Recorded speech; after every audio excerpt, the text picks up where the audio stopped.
Hi there YouTube, this is Zaz once again with another Blade Xlord video. Now we'll be talking about the fire trials that just dropped today. One weird thing that I've noticed is that we only have like 2 days till the DecaTrials. It used to be at least 3 days or something like that. Maybe it's cause of the previous screw up with the water trials that saw it being extended a day. But anyways, whatever the reason is, we have no time to lose. Now this video, we're going to talk about the fight for the 80k boss. And also, I will add a segment of team composition discussion. I doubt I will be able to cover everything. And I hope that while you are watching, you'll be able to point out things that I missed in the comments section below. If you found this video useful, I would really appreciate it if you give it a thumbs up. By doing so, it not only helps me, but the whole community to learn the fight too. Now thank you for all the support that you guys have been showing me thus far. Now let's get straight into it. Alright, so here we are at the 80k boss. So I'm gonna walk through the fight with you guys. I'm controlling Selena, which is the key to my build here. As you can see, there is no tank. I'm using Water Fianna as a healer. One thing to take note, right? At the very beginning of the fight, the boss will already be casting his ultimate. And if you see here, the amount of break that I'm doing to his break bar, it's really low, right? So the synergy that I want to be pulling off in this particular team is to have Selena to be able to reduce the water resistance of the boss. And as you can see there, if you can see clearly, right, there is a water droplet debuff on the boss, and that water droplet debuff is the water resistance reduction. So that combining with the defense down of Sparrow, you know, during a huge break, I'm hoping to be able to dish out like great amounts of damage to the boss. But this is sort of like the hard part about this fight, and it's also the interesting thing about water teams, because if you can see later on, we're going to discuss a little bit more about the water units. Some of them, they seem really versatile in terms of what they can do, right? And in a way, there is no outright damage dealer in terms of a water team, and quite a few of them, they have breaking abilities. So that's the interesting part that I see. Alright, so we have done one break. Right now I'm still learning the fight, right? So I'm not really exactly casting things right. I'm using Selena on manual because I want to line up. Okay, the one important thing is to line up her second skill with her fourth skill, right? Second skill will increase the next skill's damage and break power. So that is what I want to be achieving, but I also have to take note to align it with a disruption. If not, the water reduction will not work. So in a water team that you want to prepare for yourself in terms of the fire DecaTrials, there's a number of things to be looking at, even which unit to be using as your main unit, which unit's brave burst to be using, and whatnot. There's a lot of permutations there, and even if you have a Water Fianna who is able to allow you to get 1 additional brave gauge when entering break status, it's also gonna make a difference in terms of how your fight pans out. And not only all this, right, like you can even further customize your units in terms of weapons a little bit, and also accessories, right? So all these things makes this particular DecaTrial especially so that is really interesting for me, because there's so many things that I can be tweaking and changing up and testing, you know. So I'll be gladly happy to be discussing these with you guys. As you can see here, I did a 1.2 million break, and that's only if I had the water resistance down. If not, that wouldn't be possible. My score isn't that high, but as you can see, this is just to show you guys what the fight is about, and I'm gonna be doing my tweaking later on, right? So over here you have the status report of the team that I just used. Alright, you can see that the break comes from Sparrow, most damage comes from Mizuki. So here we're gonna talk about the units individually in terms of team comp. As you can see here is Selena, right? She does break damage using her second skill. So her second skill allows the next spell or the next skill to achieve 1.5 times break power and attack and damage in that sense. So the best combination would be to use it on the second skill with the ultimate, which is the fourth skill, the fourth skill, right? And the fourth skill, as you can see, you have to line it up with a disrupted enemy. So that here is the difficult part to achieve this, and that is why I'm using her as my main unit, so that I can time my spells correctly.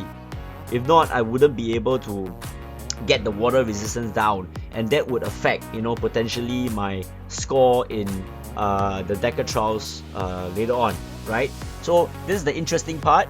And next we also can see that whether you will be using her brave skill, I doubt so, because it's 4 BP cost, and that also reduces water resistance. So unless you are using her as a not the main unit, and then you want to use her brave skill and hoping that Water Fianna will give you one more brave skill, right? Because when you enter break. But then again, not something that I would do, but you can try. Maybe that you have a team comp that works for you.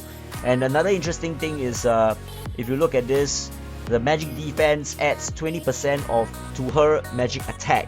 So this can potentially be, you can potentially use her as a tank if you don't have a tank, or you're not planning to use a tank because you want to maximize your DPS, right?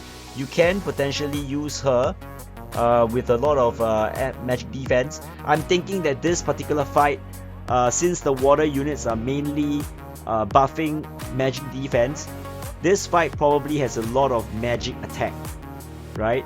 So I'm not 100% sure, but I'm just speculating here. So you can possibly use her as a tank to gain all the scorns. Moving on, we are looking at Mizuki, right? So Mizuki, I would feel, is the main damage dealer here. He's the one that can dish out the most damage out of all the water units. And if you can see it, he also has a break skill, right? Increases the break damage of the next attack skill by ×2. Okay, so this definitely you want to mix it together with the fourth skill, right? Because it deals 1570 magic damage and deals superb break damage. So comboing the third and the fourth skill will net you a really good break power. That is provided you're gonna use him manually, so that you can use his soul burst. But I feel that, look at the brave skill, right? It's 4510. You know, that is something that you have to decide whether you want to give up on. You know, having 6 brave skill bars, and then during a break, and you're able to cast this skill twice, is already 9000%.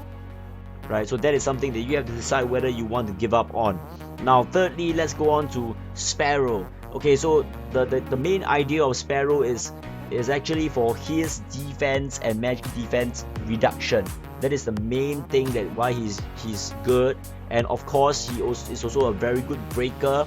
He has quite unique skills in the sense whereby critical hits increases the speed of his cooldowns, so he can just keep spamming during break.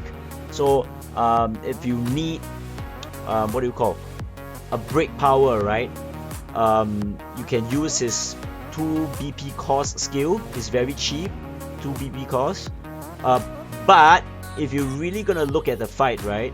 Unless the boss is in disruption, and even when the boss is in disruption, the skill itself doesn't do near as much break bar as I would have liked. So it's possible that this particular boss has really high break numbers.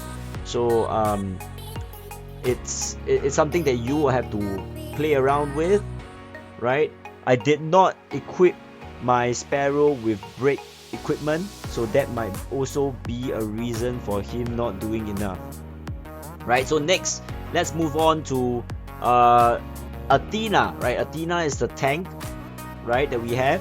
And if you look at Adina, she's pretty interesting in the sense whereby she has low HP numbers, right? By right, she's naturally low HP. So I feel that how you should build her in terms of accessories wise would be, if you want to make her more tanky, would be steel. Okay, buff on that defense and magic defense. And if you look at all her skills, right, there's nothing much that she does. No break, no disruption, nothing much. It's just damage, and only one skill that really gains scorn. So more or less, I think she's using her damage to also partially increase her scorn levels, and she can potentially you can potentially put accessories on her to amplify certain effects that you want. For example, you can put disruption on her, you can put break accessories on her, so that you will amplify using her high damage numbers. Alright, so also having a tank, in a sense, if you have a weak team in general and you can't survive normally, then you can possibly put her in. And next we have Roberto. Now she's the interesting one, right? That she gives disruption. She's the only unit that actually gives disruption for the water team. First skill moderately increases disruptions when hit from the side. So this is when you can also potentially use a disruption build, whereby you just keep getting the boss into a disruption state so that you can really time your breaks well, or maybe get into breaks much faster. Because if you're just gonna purely depending on normal break power, it's gonna take a while. So this Roberta can add in that sort of versatility to help you to get the boss into disruption much quicker, and then you can time your Selena skills much easier, you know, and potentially, you know, break the boss more times, in a sense. Lastly, actually, okay, we have Fianna, right? Like Fianna versus Kai. Kai is more of a defensive healer, while Fianna she's a more offensive healer. As you can see, she has a heal that gives buffs to your team. That is the key thing to this. The major differences. Kai is a single target healer, two skills that heal single target, and she's able to buff the defense and magic defense of your allies. But the thing is, if you are not having issues with surviving, then it might be a sacrifice in terms of offense. So if you really want to score high in the DecaTrials, you will have to go offense more than defense. But of course, it's dependent on whether your units or your teams can survive in the first place. If you can't, then Kai definitely a good pick. You can use Kai and then not use a tank. It's possible. Or you can use Water Fianna and try to use a tank if your units, 3 of your DPS units can't survive, right? So you can swap the one out and put in a tank, in a sense. So there's a lot of permutations to be played with in terms of this particular trial, and the previous times is pretty much straightforward in terms of a team comp, but right now when I'm seeing water, it's not so straightforward, man. So anyways guys, this is all I have for you right now, the start of the trials. Let me know in the comment section down below what did I miss and what possible synergies that you can see, to how to build your water team for this particular trial, or even possibly for the DecaTrials. I would like to hear from you soon. Do like and subscribe if you found this video useful, and thank you very much for watching. This is Zaz here, and I'm signing out.